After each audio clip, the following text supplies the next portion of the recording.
මත්තල ගුවන්තොටුපළේ අපගමන බද්ධ ඒ කියන්නේ ගුවන්තොටුපළකින් යනකොට රුපියල් සමාන ඩොලර් එක පැත්තකට 30ක් එනකොටත් යනකොට ඩොලර් 30ක් හැටියට අය කරනවා. ඒ බද්ධ 2022 ඉඳලා නවත්තලා තියෙනවා මත්තල ගුවන්තොටුපළේ. ඒක තවදුරටත් ඒ විදිහටම අය නොකර මගීන්ට යන්න අවස්ථාව ලබා දෙන්න කියන එක තමයි මේකේ ක්‍රියාත්මක වෙන්නේ කරු මේ ඇමතුමා.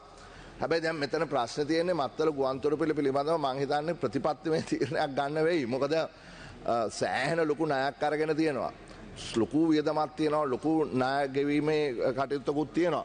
ඉතින් අවුරුදු 13ක් තිස්සේ මේ ගුවන්තොටුපළේ ක්‍රියාත්මක වීමේ පිළිබඳව මේ අපිට සතුටු වෙන්න බෑ.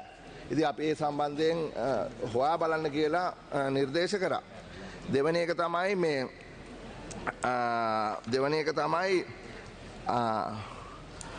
මේ සුකෝපභෝගී බද්ධ නිදහස් කිරීම වාහන වලට ඒක රුපියලේ අවප්‍රමාණ වීම නිසා ඒ බද්ධ නිදහස් කිරීමේ සීමාව වැඩි කරලා තියෙනවා. රුපියල් මිලියන 5ටත් රුපියල් මිලියන 6ටත් දක්වන පරිදි.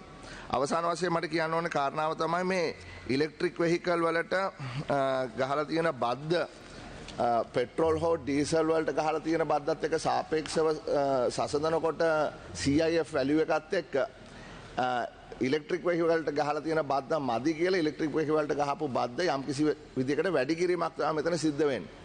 ඒකෙන් ඕන අදහස් කරන්නේ ඩීසල් පෙට්‍රෝල් වලට වඩා බද්ද අඩු වුණාට තියෙන ප්‍රමාණයට වඩා තව බද්ද වැඩි වෙන්න ඕනේ කියන එක.